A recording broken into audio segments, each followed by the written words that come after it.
할렐루야. 네, 오늘 또 역사하실 우리 주님을 기대하며 찬송합니다.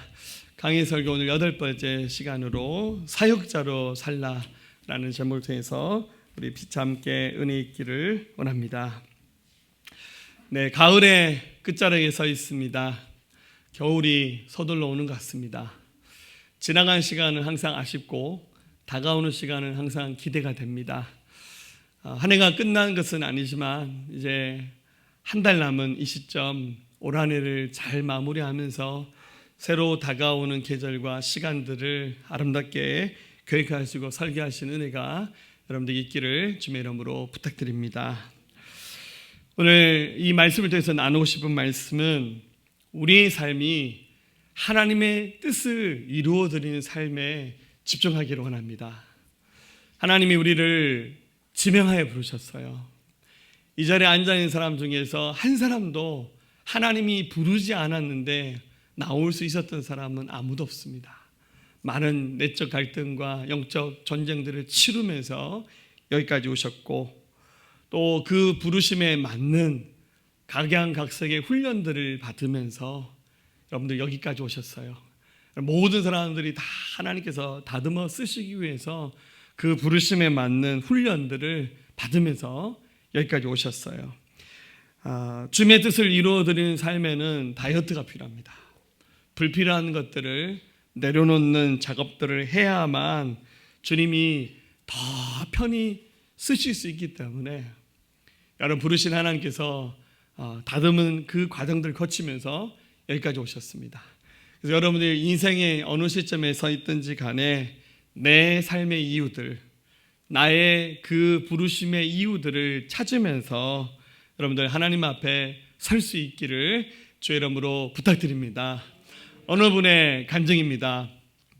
시골에서 자랐는데 공부를 굉장히 잘하셔서 법대를 가셔서 고시 공부를 하셨대요. 근데 여러분들 아시겠지만 사법고시 패스가 쉽습니까? 계속해서 미끄러지고 뭐 삼수, 사수, 연달아 낙방을 하다가 이 공부를 계속 해야 되나 시리에 빠져 있었습니다. 제 친한 친구 중에서 아직도 사법고시 공부한 친구가 한 둘쯤 있습니다. 연락할 때마다 아직도 공부하고 있나?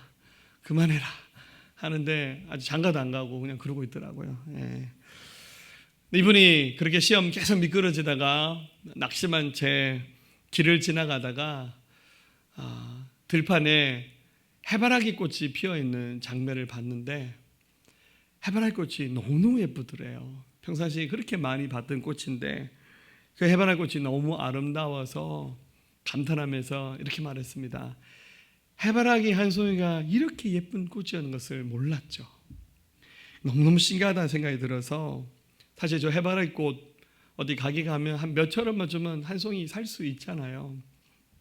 집에 돌아와서 꽃꽂이를 해봐야겠다는 생각이 들어서 꽃집에 가서 꽃을 이렇게 몇 송이 사서 남자분입니다. 예쁘게 이렇게 한번 장식을 해봤대요. 너무 아름답고 재미가 있더래요.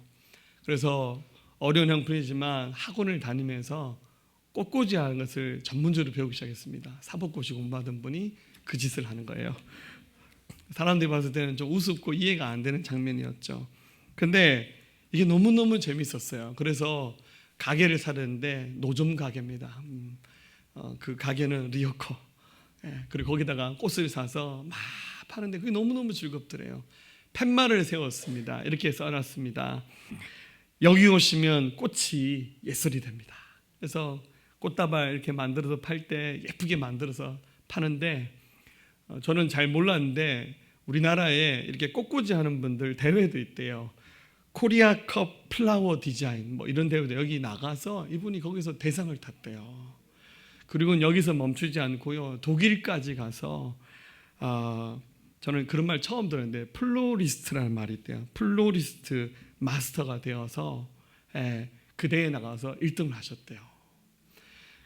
이분이 남자분의 이름이 오면입니다. 제가 이게 실명인가 싶어서 한참 찾아봤는데 진짜 이름이 오면입니다. 아주 유명한 플로리스트 오면 씨의 이야기입니다. 이분이 이렇게 말하더라고요. 내가 태어난 목적을 아는 순간 진짜 인생의 꽃이 핍니다. 여러분 우리도 마찬가지입니다. 하나님께서 우리를 부르셨는데 그냥 부르셨겠어요? 붕어빵 찍듯이 이렇게 막 100개, 1000개, 10,000개 찍어서 그냥 똑같이 살으라고 부르신 것이 아니라 우리 모두에게 부르심을 주시면서 하나님의 뜻에 맞게 살라고 우리를 부르신 겁니다. 지금 강의 중인 베드로 전서 후서 이 말씀에는 예수 믿는 사람의 삶의 정체성에 관한 이야기가 굉장히 많습니다. 그리고 그 정체성에 걸맞는 삶에 대한 얘기가 굉장히 많이 반복되고 있습니다. 여러분 계속해서 말씀을 드렸다시피 우리의 정체성은 사역자입니다. 우리는 사역자의 삶을 살아내야 됩니다. 특별히 베드로전서 2장 9절에서 뭐라 말씀하셨어요? 9장 10절에서 우리는 복음을 전하는 영적 제사장이다 라는 말씀을 계속해서 많이 반복해 주셨어요. 그래서 우리 교회가 5가지 교회의 정신과 가치를 가지고 있습니다. 제가 기회 될 때마다 이것을 설명을 드리는데, 첫 번째가 복음이죠. 그리스도의 주재권. 두 번째가 모든 신자가 사역하는 교회. 세 번째가 하나님의 가족 공동체. 그리고 네 번째가 선교와 전도. 다섯 번째가 하나님 나라의 비전입니다. 이 중에서 두 번째로 제가 입에 닳도록 하는 말이 우리 모두가 사역자다. 이 사역자의 정신을 여러분 모두 나의 정체성, 나의 부르심이라고 고백하면서 우리 주님이 오시는 날까지 이 길을 함께 가실 수 있기를 주의 이름으로 축원합니다. 그래서 오늘 이 말씀을 통해서 사역자가 어떻게 살아야 될지에 대해서 말씀을 통해 주시는 말씀을 통해서 다시 한번 우리 자신들의 자리매김을 할 수 있었으면 좋겠습니다. 가장 먼저 주시는 말씀은 사역자는 마음의 갑옷을 입는 사람입니다. 자, 한번 1절 말씀을 같이 한번 읽어볼까요? 시작. 그리스도께서 이미 육체의 고난을 받으셨으니 너희도 같은 마음으로 갑옷을 삼으라. 이는 육체의 고난을 받은 자는 죄를 그쳤음이니. 아멘. 자, 사역자는 마음으로 갑옷을 삼으라는 거예요. 왜 그렇습니까? 주님의 일은 고난 없이 가는 것이 불가능하기 때문입니다. 사역은 뗄 수 없는 운명의 길을 가는 겁니다. 그것은 바로 고난의 길을 걸어가는 것입니다. 이미 예수님이 십자가의 길을 걸어가셨어요. 십자가에서 당신의 목숨을 쪼개셨고 당신의 모든 권리를 포기하시는 본을 보여주셨습니다. 그래서 마땅히 복음을 전한 영적 제사장이 된 우리들의 사명 역시 고난의 길을 걸어가는 겁니다. 근데 이 고난의 길을 걸어가는 순간 마음이 흔들릴 수 있고 멘탈이 흔들릴 수 있어요. 그래서 오늘 성경은 마음으로 갑옷을 입으라고, 번역을 굉장히 좀 의역해서 했습니다만 우리의 마음을 튼튼하게 해라고 그렇게 말합니다. 그럼 마음이 얼마나 중요하냐면 우리 마음이 흔들리고 마음이 중심을 잡지 못하면 우리 삶이 다 와르르 무너지는 거예요. 그래서 1장 23절에서 무릇 지킬 만한 것 중에 더욱 내 마음을 지키라. 생명의 근원이 이에서 난다라고 말씀하고 있어요. 우리의 마음을 지켜야 됩니다. 그래야 주의 길을 갈 수 있고 사역자의 삶을 살아낼 수 있습니다. 어떻게 하면 우리의 마음에 갑옷을 입을 수 있나요? 명상하고 좋은 책 읽고 그러면 가능할까요? 아닙니다. 성령께서 우리의 마음을 강하게 붙잡을 때 우리 마음이 강해질 수 있어요. 할렐루야. 에스겔 11장 19절에 내가 그들에게 한 마음을 주고 그 속에 새 영을 주며 그 몸에서 돌 같은 마음을 제거하고 살처럼 부드러운 마음을 주어 내 율례를 따르며 내 규례를 지켜 행하게 하리니 그들은 내 백성이 되고 나는 그들의 하나님이 되리라. 하나님 그렇게 말씀해 주셨어요. 하나님의 성령께서 가능케 하십니다. 오늘 시간 하나님께서 여러분의 마음을 강하고 담대하게 하셔서 이 사역자의 삶을 감당해 나갈 수 있기를 주님의 이름으로 축원합니다. 두 번째입니다. 사역자는 사람의 정욕을 따르는 삶을 포기하는 삶입니다. 여러분, 사람의 정욕을 따라 살고 싶지 않은 사람이 누가 있겠습니까? 그러나 사역자라면, 할 수만 있다면 정욕을 피하고 버리는 용기와 지혜가 필요합니다. 2절에 말합니다. 그 후로는 다시 사람의 정욕을 따르지 않고 하나님의 뜻을 따라 육체의 남은 때를 살게 하려 합니다.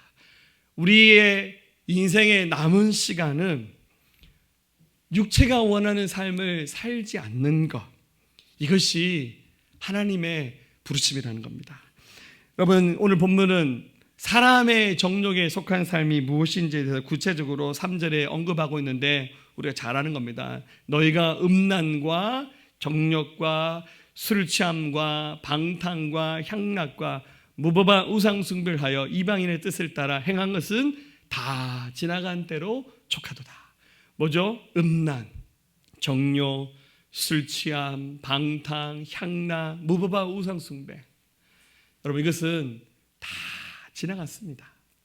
우리 예수님 믿기 전에 이렇게 사셨던 분들 많죠? 할렐루야. 많잖아요. 예. 이런 거 다 해보셨죠? 예. 그러나 예수님 믿고 난 다음에 회개하고 돌이키며 지금 우리는 이런 허물들을 다 용서해 주셨어요. 그리고 우리가 다른 사람의 죄에 대해서 함부로 끼어들어서 너는 이런 죄인이 그런 말할 자격 없어요. 회개하고 돌아서는 다른 사람에 대해서 함부로 손가락을 찌를 필요가 없습니다. 다만 이 모든 것이 지나간 때로 족하도다. 다 지나갔어요. 옛날 십자가에 못 박혀 죽은 아무개가 살았던 모든 삶은 끝이 난 거예요.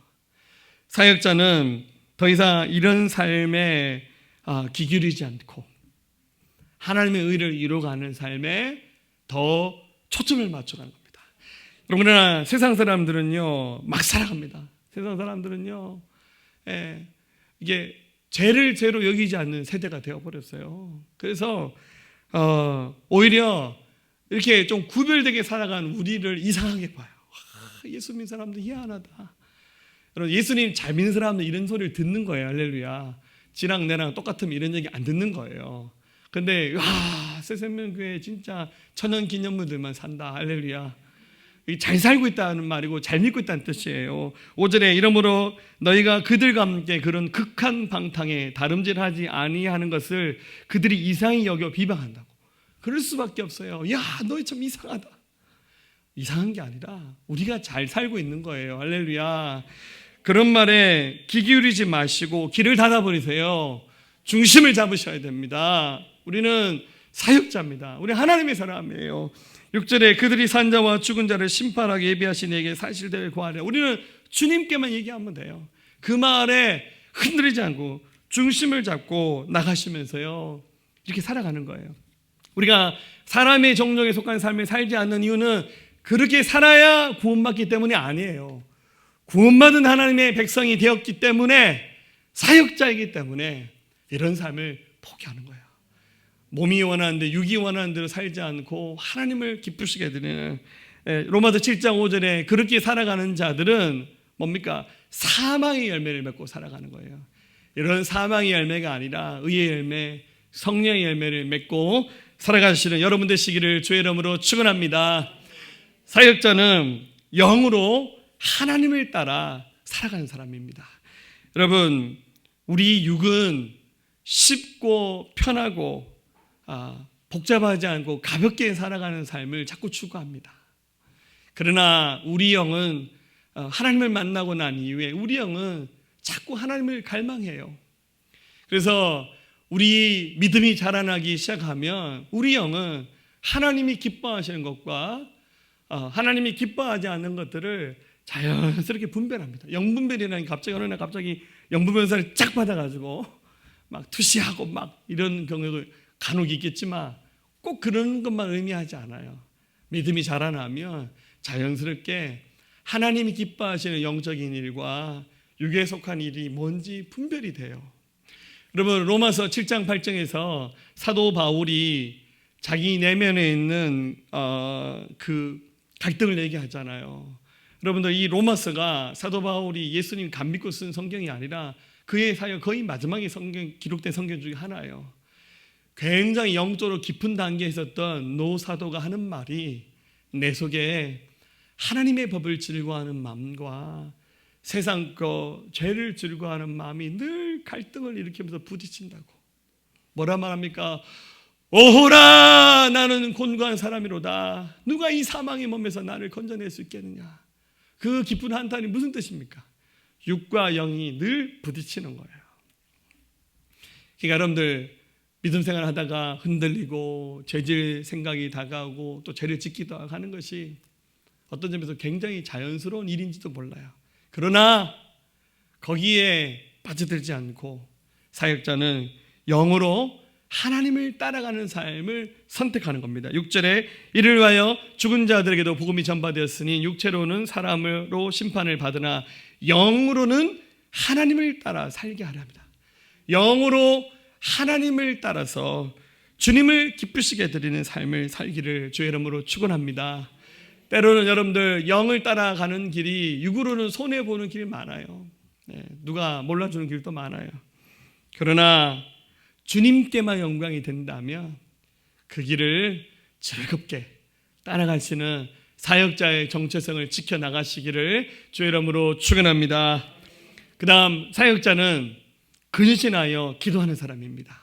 특별히 우리가 사는 시대가 마지막 시대잖아요. 자, 7절에 만물의 마지막이 가까웠으니 그러면 너희는 정신을 차리고 근신하여 기도하라. 이게 참 베드로만의 좀 필력의 그런 어떤 베드로가 기록한 성경에 드러나는 좀 강한 어조의 말입니다. 무슨 말입니까?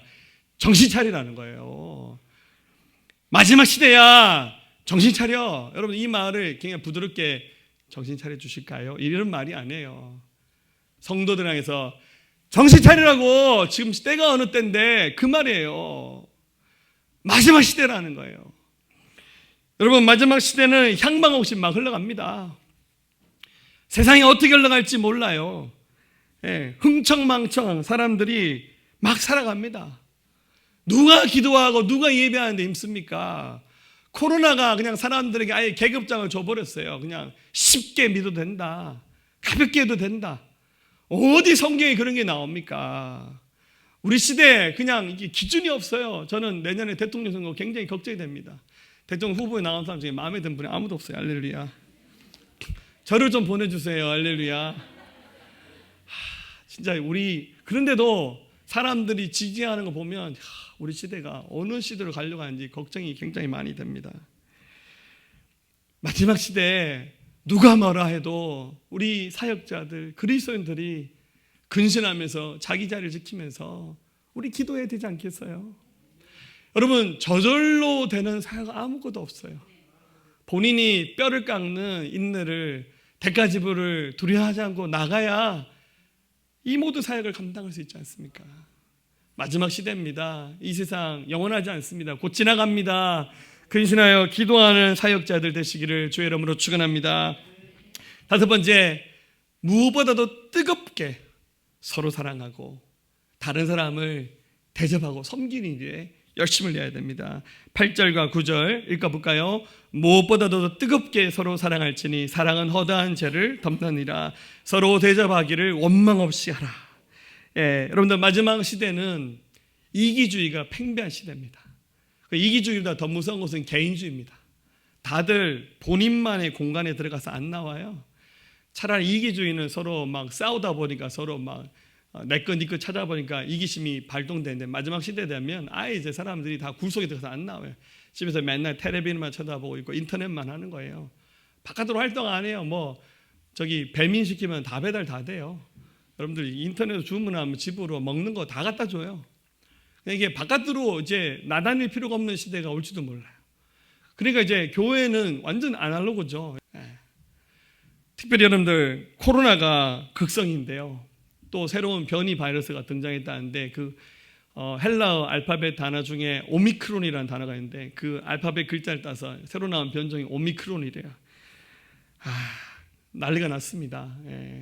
그 아프리카에서 오신 분이 감염됐다는데 저는 아프리카 얘기 나온 순간 저건 목사님 아니면 선교사님이다. 할렐루야.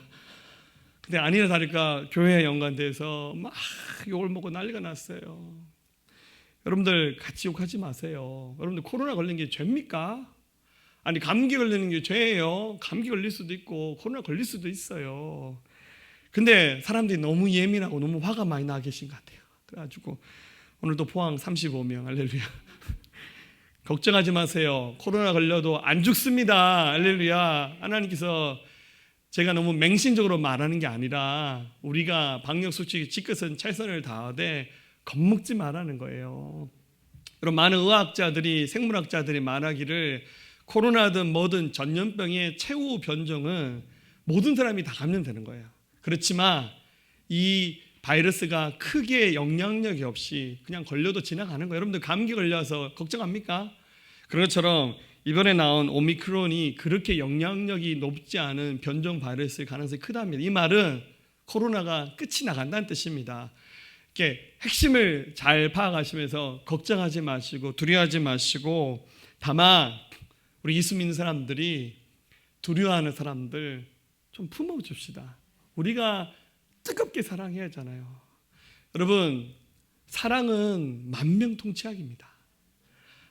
아무리 하나님 말씀 잘 가르쳐도요 상처가 많고 삐딱한 사람들은요 잘 못 받아들여요. 그들에게 말씀을 가르칠 때 한 손에는 복음과 한 손에는 빵을 들고 가는 거예요.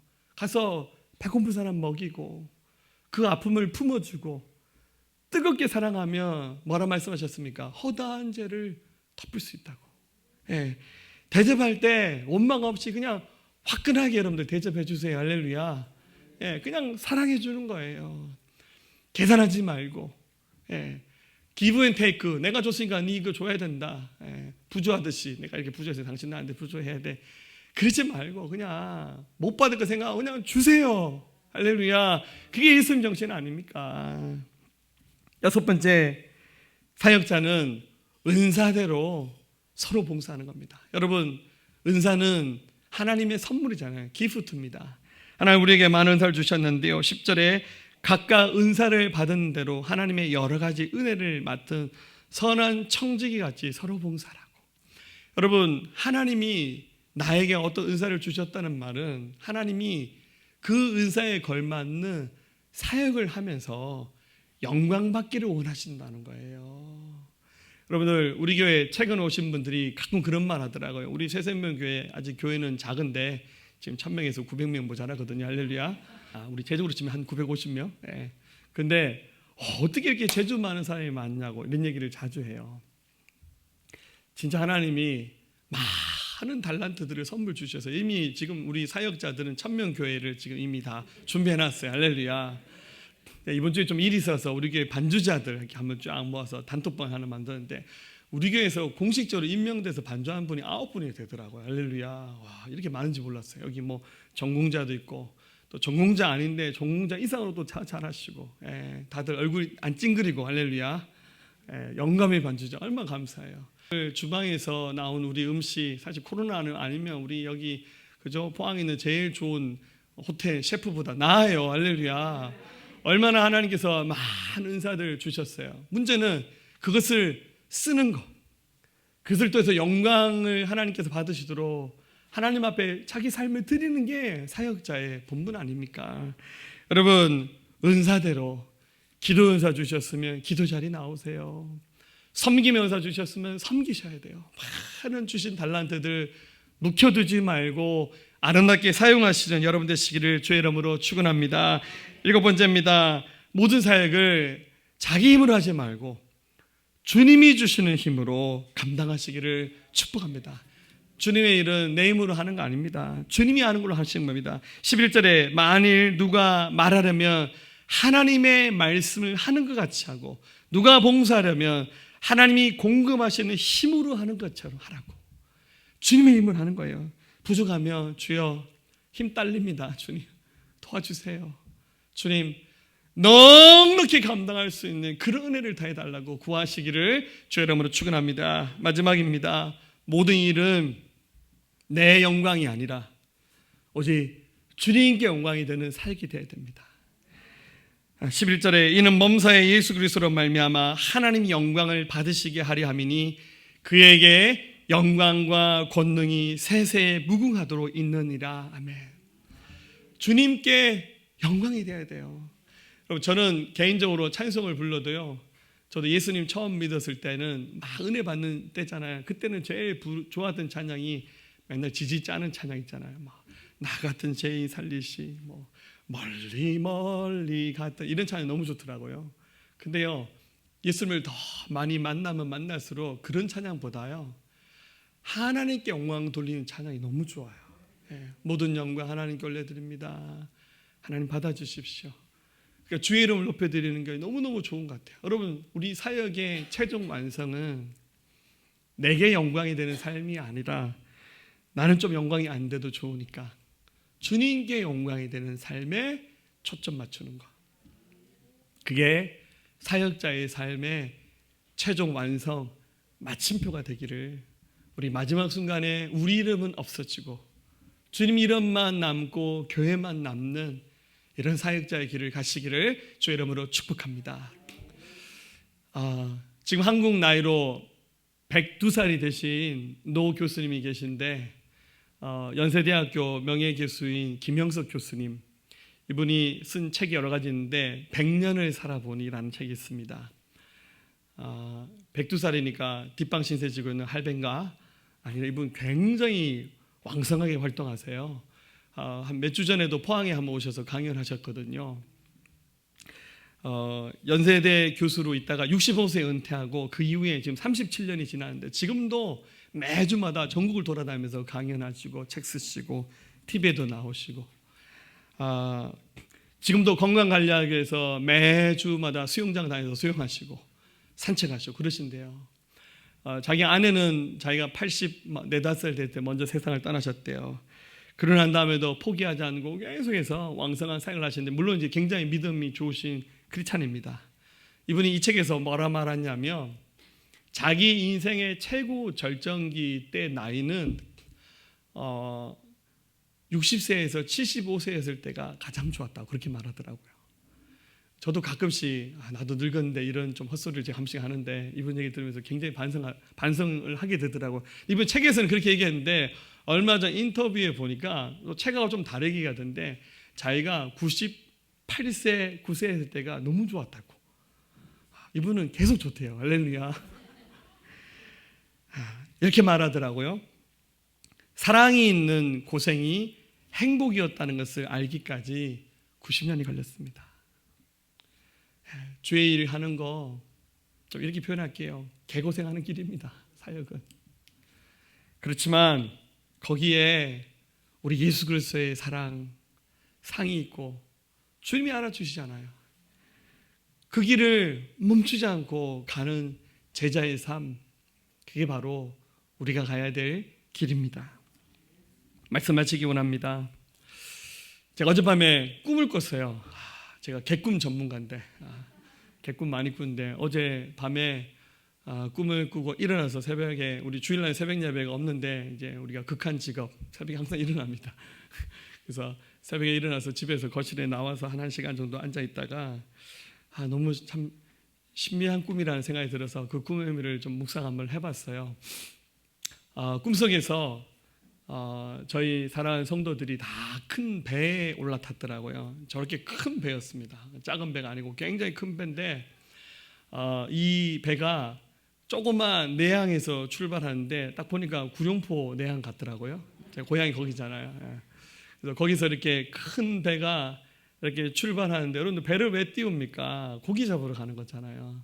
그래서 배가 딱 출발하는 순간 우리 사랑하는 성도들에게 전부 다 고기 잡을 준비 안 하고, 그러니까 전부 다 막 부산하게 낚시, 뭐 작살, 뭐 그물 막 챙겨서 막 이러는데, 제가 이제 저는 작살을 가지고 고기를 여러분 작살이 어떤 건지 한번 보여주실래요? 이런 거죠. 예.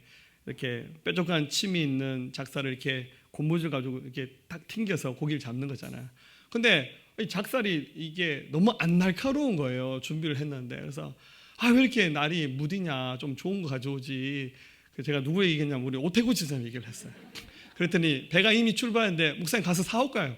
어디 가서 사오냐고. 가서 이 물을 헤엄쳐 갔다 와야 되는데 그냥 가자. 갔는데 막 연장에 있는데 우리 또 공길대 안주사님이 나오셨어요. 제 꿈에서 주인공 나왔는데, 우리 공길대 안주사님은 또 전기공사하는 사장님이잖아요. 이 작살에다가 전기 흐르는 장치를 개발했대요. 그래서 물고기를 한번 빵 쏘면 물고기 기절해서 잡는다는 거예요. 그래서 이게 전기회사 사장 답네. 그리고는 뭐 다들 낚싯대 들고 그물질하고 막 하는데, 문제는 이제 배가 굉장히 깊은 바다에 갔는데 사람들이 열심히 움직이는데 고기를 못 잡는 거예요. 바다에 물고기는 막 보이고 막 하는데 다들 부산하게 움직이는데 고기를 못 잡아요. 어느 내실을 열고 들어갈 때 우리 여자 집사님들 많은데 보니까 기도하신 분들이 다 누워 자더라고요. 왜 고기 안 잡냐고. 우리 옆에 똑같은 배가 한 척 있는데 그 배에 있는 사람들 고기를 굉장히 잘 잡더라고. 막 낚시 그물에서 막 물고기를 막 건져 올리는데 우리는 고기를 못 잡는 거예요. 그래서 제가 꿈속에서 내가 물속에 뛰어들어야겠구나. 뛰어들어서 저 작사를 가지고 해야 되는데, 제가 생각해보니까 제가 수영을 잘하지 못하거든요. 제가 개헤엄밖에 못하거든요. 어떡하지 하는데 작년에 우리 교회에서 새로 쌓는 구명안이 생각이 나요. 우리 교회 창고 가면 저 구명안 제가 작년에 하나 사놨어요. 물놀이 갈 때 안전하게 하라고 저 구명안 하나 사놨는데 아직 한 번도 사용을 못하고 있어요. 그래서 이 구명안이 저기 플라스틱으로 생겼는데 저기에 밧줄이 달려 있어요. 제가 사는 구명안 밧줄이 한 30m쯤 있어요. 그래서 저걸 던질 때 누가 밧줄을 잡고 던져서 위급할 때 사람을 구출하는 거예요. 제가 저 구명안 끝줄을 배 그 난간에다 묶었어요. 그리고 제가 저 구명안을 들고 물에 뛰어들었어요. 뛰어들었는데 줄이 너무 길게 풀리는 거예요. 그래서 제가 배에부터 굉장히 멀리 떨어지고 배는 움직이는데 겁나더라고요. 근데 우리 또 꿈에 오태우 지사 한 번 더 나타나서 저의 줄을 잡아주더라고요. 목사님 너무 멀리 가셨다고. 그러니까 제가 꿈속에 작사를 들고 고기를 잡는 거예요. 배가 굉장히 빠른 속도로 움직이는데 나중에 어떤 분인지 모르겠는데 누군지 모르겠어요. 덩치 큰 남자분이 한 번 같이 물에 뛰어들어서 저랑 함께 같이 그 구명을 잡고 고기 잡더라고요. 굉장히 고마운데 누군지 모르겠어요. 그럼 모두가 되셨으면 좋겠어요. 그러면서 그 배가 깊은 바다를 통과해요. 마지막에는 저기 포항 항구로 들어가더라고요. 제가 꿈을 꾸고 일어나서 요즘 우리 교회의 영적인 컨디션이 이런 거구나. 하나님께서 굉장히 큰 배처럼 교회를 주시고 사람들 모아주시고 우리가 열심히 사역을 하긴 하는데 우리가 고기를 못 잡는 거예요. 우리가 하나님 일을 하지 못하는 거예요. 자꾸 두려워하는 거예요. 겁내는 겁니다. 여러분 절대 죽지 않아요. 우리 하나님 지키십니다. 우리 하나님이 보호하시는 거예요. 제가 어린 시절 경험했던 저의 앞서 살았던 신앙의 선배님들, 우리 목사님들, 그때는 평신도 사역자라는 그런 개념 자체도 없었잖아요. 사역자는 무조건 목사님들이셨어요. 제가 봤던 목사님들은 다 이런 모습들이었죠. 못 먹어도 죽더라도 사명 감당하면서 뒤돌아서지 않고, 교회에서 누가 사례를 줘도 사역하고, 뭐 사례비 없어도 목회하는 것이고, 교인이 많아도 목회하고 교인이 없어도 목회하는 것이고, 큰 교회도 감사하지만 작은 교회도 감사하고, 도시도 감사하지만 시골도 감사하는 거고, 새벽에 기도하는 사람이 많아도 기도하는 거지만 한 명도 기도하는 사람이 없어도 나와서 기도하는 게 그게 사역자죠. 병들고 나약해도 주사 맞고 약 먹고 나와서도 강단 지키는 게 그게 사역자죠. 저는 그런 거 보고 자랐습니다. 그런데 저도 어느덧 나이가 들어가면서, 저도 올해 횟수로 목회 22년을 했더라고요. 저도 너무 야가지고 좀 쉽고 편한 길 가고 싶고 좀 누가 대신 해주기를 바라는 그런 얄팍한 마음이 제 속에 있는 것 같아요. 나름의 열매도 있고 성과도 있었지만 하나님 앞에 늘 부끄러운 것 같습니다. 사랑하는 여러분들, 우리 모두가 사역자라는 생각을 잊지 않았으면 좋겠습니다. 시대가 그렇다, 적당히 하면 된다라는 이런 사탕 발린 말에 속지 마세요.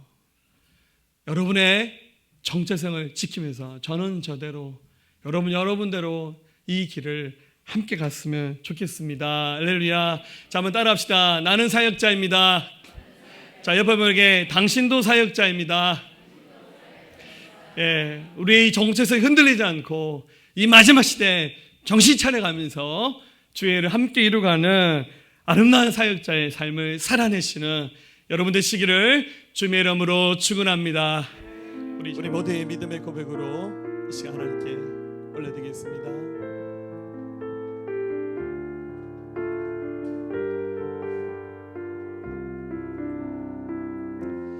하나님이 이 땅에 떨어져 하나님이 이 땅에 떨어져 죽으며 많은 열매를 맺고 생명을 얻게 되리라. 기꺼이 날 버리고 주 위에 죽으며 놀라운 부흥의 역사 주가 이루시리라. 하나님이 이 땅에 떨어져 죽으며 많은 열매를 맺고 생명을 얻게 되리라.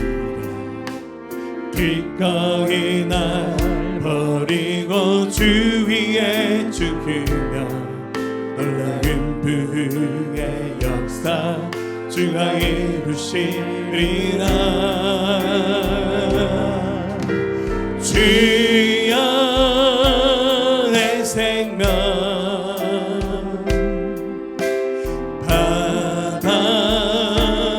받아주소서. 이 땅에서 거짓이랄 되어 생명의 열매를 맺으리.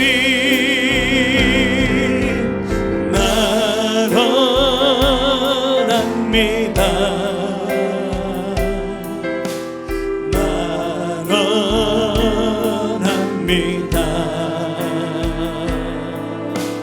모든 권리 주께 드리오니 아버지의 뜻이 이루소서. 우리 다시 고백하겠습니다. 하나님이 이 땅에 떨어져 죽으며 많은 열매를 맺고 생명을 얻게 되리라. 기꺼이 날 버리고 주 위에 죽으며 놀라운 부흥의 역사 주가 이루시리. 자, 우리 손을 두고 주여 내 생명, 주여 내 생명 받아주소서. 이 땅에서 거짓이랄 되어 생명의 열매를 맺으리. 난 원합니다. 난 원합니다. 모든 권리 주께 드리오니 모든 권리 주께 드리오니 아버지의 뜻이 이루소서. 주여 내 생명 받아주소서. 주여 내 생명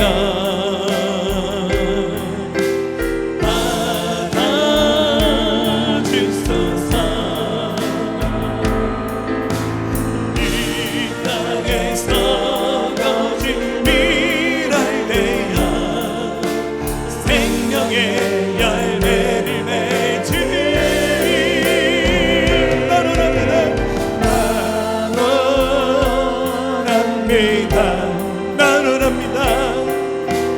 난 원합니다.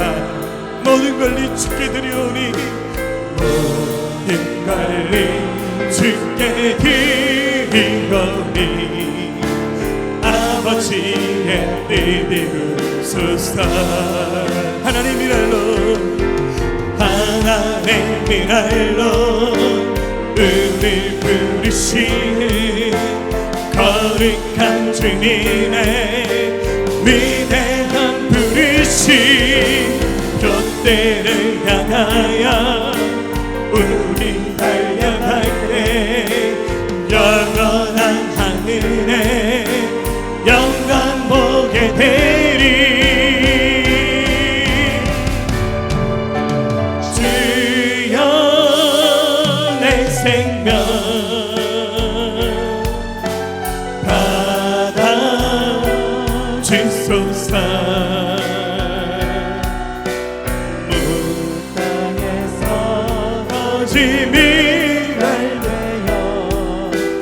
생명의 열매를 맺으리. 난 원합니다. 난 원합니다. 난 원합니다. 난 원합니다. 모든 걸 네 주께, 모든 걸 네 주께 드리오니 아버지의 뜻 이루소서. 모든 걸 네 주께 드리오니 모든 걸 네 주께 드리오니 아버지의 뜻 이루소서. 아버지의 뜻 이루소서. 아버지의 뜻 이루소서. 아버지의 뜻 이루소서. 아버지의 뜻 이루소서. 우리 사역자로 부르신 주님을 찬송합니다. 이미 하나님께서 감당할 수 있는 은사와 능력 주셨고 넉넉한 은혜 주신 줄로 믿습니다. 하나님 두려워하지 않고 담대하게 주의 길 가며 하나님 영광 드러내는 아름다운 사역자 되어서 우리 새생명교회가 다른 교회가 감당할 수 없는 이 시대 아무도 치려고 하지 않는 전도하는 교회, 선교하는 교회, 하나님의 뜻을 이루어가는 교회가 될 수 있도록 도와주옵소서. 우리 더 영광 받으실 주님 찬양합니다. 감사합니다. 예수님의 귀하신 이름으로 함께 기도하였습니다. 아멘. 할렐루야.